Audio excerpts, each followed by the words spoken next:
बिस्मिल्लाहिर्रहमानिर्रहीम। अस्सलामु अलैकुम स्टूडेंट्स। आज जो हम वीडियो बना रहे हैं ये इसका टॉपिक टाइम्स कॉलेज का जो 245 एमसीक्यूज़ का पेपर है इसको हमने डिस्कस करना है। और ये हमारे पास ज़बरदस्त एक तरीक़ाकार है जिससे हम एमसीक्यूज़ की प्रिपरेशन कर सकते हैं। इससे पहले भी हमने कई एमसीक्यूज़ बना के अपलोड किए हैं और कई दिनों से हमने एमसीक्यूज़ डिस्कस नहीं किए थे, लेकिन अब इंशाल्लाह ताला रेगुलर बेसिस पर फर्स्ट ईयर केमिस्ट्री के एमसीक्यूज़ हम आपके पेपर से पहले पहले बहुत सारी तैयारी आपको कराएंगे। तो इसके लिए आपको चैनल को सब्सक्राइब करना है और वीडियो को लाइक करना है। सबसे पहला एमसीक्यू शुरू कर रहे हैं हम। At STP 0.5 moles of a gas occupy the volume. तो बेटा इसका फॉर्मूला क्या है? V is equal to N into 22.41, यानी कि मोल को 22.41 से मल्टीप्लाई कर दो तो आपके पास वॉल्यूम आ जाता है STP पर। तो 0.5 को 22.41 से मल्टीप्लाई करेंगे, आंसर आएगा 11.2। The number of moles in 58.5 gram of NaCl। मोल निकालने तो मोल का फॉर्मूला होता है मास अपॉन फॉर्मूला मास या मॉलिक्यूलर मास। तो NaCl का मास कितना है? 58.5। इसका फॉर्मूला मास निकालेंगे हम NaCl का, वो भी 58.5 आएगा। तो दोनों को जब डिवाइड करेंगे तो ये 1 आ जाएगा। फॉर्मूला क्या है मोल का? Mass upon formula mass. ठीक है जी। How which number has 5 significant figures. इनमें से किसमें 5 सिग्निफिकेंट फिगर्स है? इसमें तो देखो ये दोनों जीरो सिग्निफिकेंट नहीं है, जस्ट 3 सिग्निफिकेंट फिगर्स। इसमें जस्ट 1 सिग्निफिकेंट फिगर। इसमें 1 2 3 4 5 6, पहले वाले में 5 सिग्निफिकेंट फिगर्स। रेन देखो ये 302 ये तीनों सिग्निफिकेंट है, पॉइंट के बाद ये 1 भी सिग्निफिकेंट है, ये 0 भी सिग्निफिकेंट है।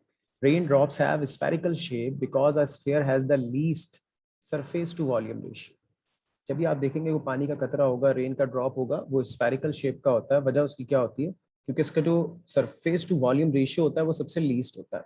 द क्वांटिटीज रिलेशनशिप क्वांटिटेटिव होता होगा ये between the substance according to balance equation describe stoichiometry. ठीक है जी। Evaporation is a cooling process. ये रट्टे वाली बात है, एवोपरेशन कूलिंग प्रोसेस होता है। एम्पेरिकल फार्मूला एक कंपाउंड का दिया हुआ है, उसका मॉलिक्यूलर मास हमें दिया हुआ है 60, इसका मॉलिक्यूलर फार्मूला पूछा हुआ है। देखो मॉलिक्यूलर फार्मूला अगर तुमने निकालना है तो इसका फार्मूला होता है एम्पेरिकल फार्मूला, जो कि यहाँ गिवन है, इनटू एन। एन मोल्स नहीं होते, ये एन होता है एक नंबर, बेसिकली सिंपल एक रेशियो है। मॉलिक्यूलर मास जो कि 60 है और एम्पेरिकल फार्मूला मास का। अब इस CH2O का एम्पेरिकल फार्मूला मास निकालेंगे। कार्बन 12 है, हाइड्रोजन 1 2 2 14, ऑक्सीजन 16 तो 30। तो N कितना आ गया? 2। तो एम्पेरिकल फार्मूला जो कि CH2O है उसको 2 से मल्टीप्लाई कर दो तो C2H4O2, right. The product of pressure and volume PV has the dimension of energy. ठीक है जी। प्रेशर और वॉल्यूम का जो प्रोडक्ट है वो बेसिकली थर्मोडायनामिक्स में वर्क के बराबर होता है, और वर्क का यूनिट एनर्जी वाला ही होता है, क्योंकि डायमेंशंस जो होती हैं इसकी एनर्जी वाली होती है। The tendency of a liquid to cling together is called, आपस में जुड़कर लिक्विड के रहने की सलाहियत कोहेशन। गिवन इक्विलिब्रियम, एक इक्विलिब्रियम दिया हुआ है, concentration of Cl2 at equilibrium will be increased by. आप चाहते हो कि Cl2 की कंसंट्रेशन बढ़े, ठीक है जी, तो इसके लिए क्या करना पड़ेगा? प्रोडक्ट की आप चाहते हो अमाउंट बढ़े तो क्या करेंगे? टेम्परेचर को लो करेंगे? नहीं, एंडोथर्मिक रिएक्शन है तो टेम्परेचर लो करने पे बैकवर्ड चला जाएगा। Adding PCl3 to the mixture, तो प्रोडक्ट ऐड करेंगे तो भी बैकवर्ड जाएगा, क्लोरीन की कंसंट्रेशन नहीं बढ़ेगी। इसके अलावा एडिंग PCl5 रिएक्टेंट है, जब रिएक्टेंट ऐड होता है तो रिएक्शन फॉरवर्ड जाता है बिल्कुल, तो क्लोरीन की कंसंट्रेशन बढ़ेगी। तो यही जवाब है। इन SI system the unit of pressure is kilogram पर मीटर सेकेंड स्क्वायर। वैसे तो पास्कल है लेकिन ये किलोग्राम पर मीटर सेकेंड स्क्वायर क्यों? देखो बेटा, प्रेशर क्या होता है? Force upon area. फोर्स क्या है? मास इनटू एक्सेलरेशन, तो मास का यूनिट किलोग्राम। एक्सेलरेशन क्या होता है? Metre upon second square. Area क्या है? Metre square. इस मीटर से इस मीटर का स्क्वायर कैंसिल, तो किलोग्राम पर मीटर सेकेंड स्क्वायर इसका आंसर हो गया। द वॉल्यूम ऑफ गैस वो थ्योरेटिकली भी जीरो एट, किसी भी गैस का वॉल्यूम थ्योरेटिकली जीरो किस टेम्परेचर पे होता है? तो 0 केल्विन पे होता है। -273 या 0 केल्विन पे होता है। The internal resistance in the flow of a liquid is called viscosity. Liquid के फ्लो में जो इंटरनल रेजिस्टेंस है वो क्या कहलाती है? विस्कोसिटी कहलाती है। ठीक है जी, आगे बढ़ते हैं, इसको मिटाते हैं।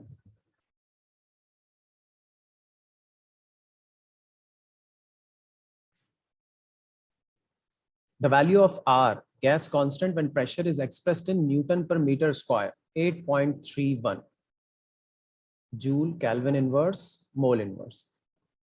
दो वैल्यूज ऑफ आर दी हुई हमारे कोर्स में, एक प्रेशर न्यूटन पर मीटर स्क्वायर में और एक प्रेशर एटीएम में। एटीएम में होता तो ये 0.0821 वाला आंसर होता। Capillary action of liquid is due to the surface tension.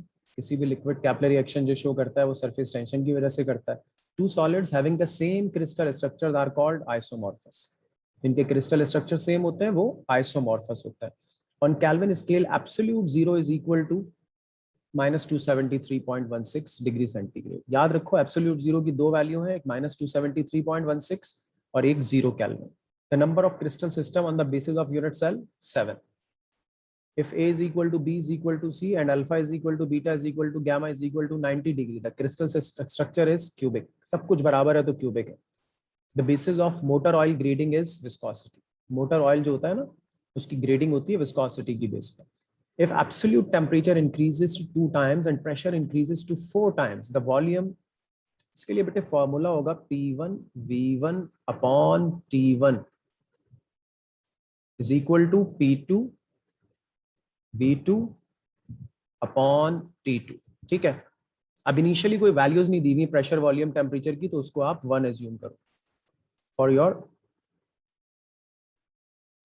आसानी के लिए। अब आ जाओ, absolute temperature increases to 2 times, यानी कि टेम्परेचर को डबल किया है, 1 से 2 कर दिया।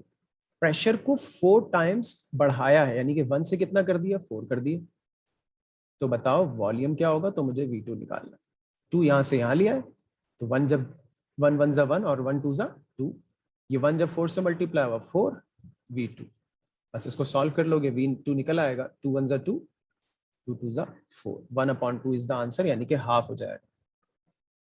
The presence of hydrogen bonding in a liquid, hydrogen bonding जो होती है वो बॉइलिंग पॉइंट को बढ़ाती है, तो वेपर प्रेशर क्या हो जाएगा? डिक्रीज हो जाएगा।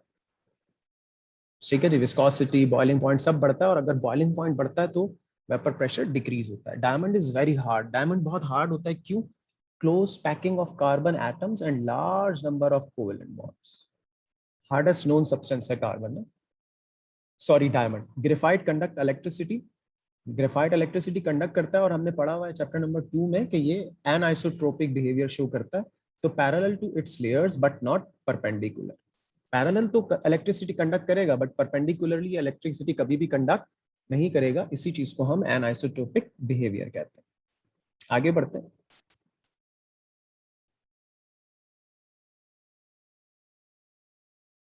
अच्छा जी, while considering the rule of significant figure, the simplified result of 3.10 plus 14.3671, इसको जब आप सिंप्लीफाई करेंगे तो आंसर क्या आएगा?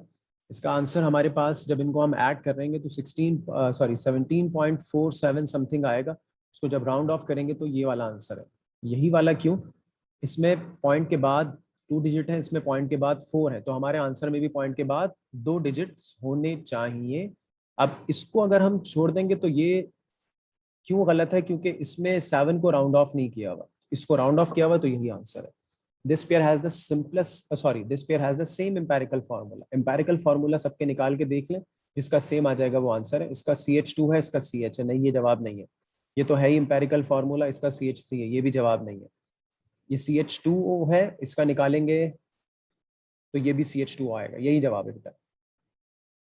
In a certain process 500 joule of work is done on a system, work system पर किया जा रहा है तो माइनस में होगा, -500 joule. Work done on a system तो -500, which gives off 200 joule of heat, जो कि 200 जूल ऑफ हीट को बाहर निकाल रहा है, तो ये भी माइनस। फाइंड क्या करना है? Change in internal energy, delta E. First law of thermodynamics के मुताबिक डेल्टा ई बराबर है Q माइनस W के। ये फॉर्मूला है, वैल्यूज पुट कर लेते हैं। Q कितना है? -200, माइनस फॉर्मूले का W कितना है? -500, minus minus plus plus 500 minus 200, तो आंसर प्लस का 300 जूल, प्लस का 300 जूल। सॉल्यूशन पूरा ये आ गया। At constant pressure QP will be equal to, तो हमने पढ़ा हुआ है आइसोबैरिक प्रोसेस, QP बराबर होता है किसके, डेल्टा H के। ठीक है बेटे, वीडियो को लाइक करना है, चैनल को सब्सक्राइब भी करना है। Pressure volume work is given by W is equal to P delta V. The ratio of force to pressure is equal to, force और एरिया का रेशियो प्रेशर होता है, तो फोर्स टू प्रेशर का रेशियो क्या हो जाएगा, area. 10 calorie is equal to, देखो भाई 10 कैलोरी किसके बराबर है, तो पहले पता होना चाहिए 1 कैलोरी किसके बराबर है। 1 कैलोरी बराबर होती है बेटे 4.18 जूल के। तो 10 कैलोरी का मतलब इसको 10 से मल्टीप्लाई कर दो, 4.18 multiply by 10 it will be 41.84।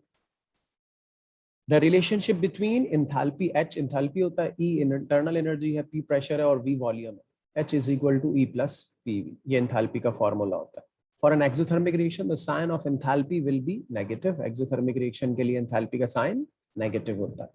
The reaction in which heat is evolved is called exothermic, heat evolve हो रही है तो एक्सोथर्मिक, हीट एब्जॉर्ब हो रही है तो एंडोथर्मिक।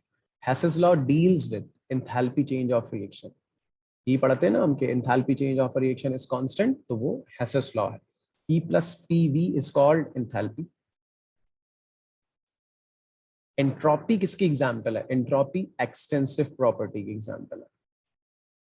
एक्सटेंसिव प्रॉपर्टीज की एग्जांपल में ये लिखवाया गया आपको, all of the following are intensive properties except, इनमें से सारी इंटेंसिव प्रॉपर्टीज हैं सिवाय, तो एक्सटेंसिव प्रॉपर्टी इनमें से सिर्फ एक ही है, मास।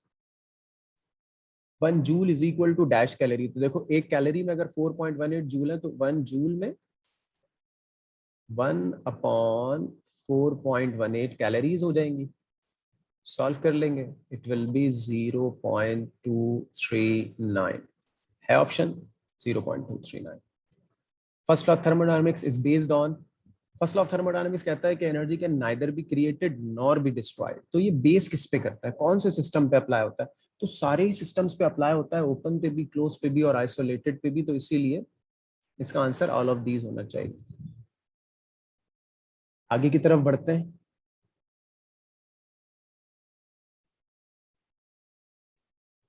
फोर्टी MCQs हमने कर लिए हैं,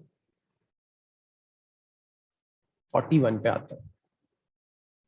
which is not an intensive property, इनमें से कौन इंटेंसिव प्रॉपर्टी नहीं है, तो एक्सटेंसिव प्रॉपर्टी, डेंसिटी तो एक्सटेंसिव है, प्रेशर भी एक्सटेंसिव है, विस्कोसिटी भी एक्सटेंसिव, इंथैल्पी इंटेंसिव प्रॉपर्टी नहीं है, ये एक्सटेंसिव प्रॉपर्टी, बाकी तीनों इंटेंसिव है।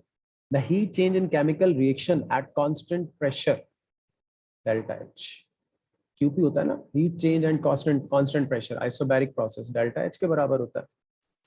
नेक्स्ट है any real or imaginary line or wall which separates a system from its surrounding is called boundary. 1 calorie is equal to, मैंने अभी बताया था ऊपर 4.184 जूल के।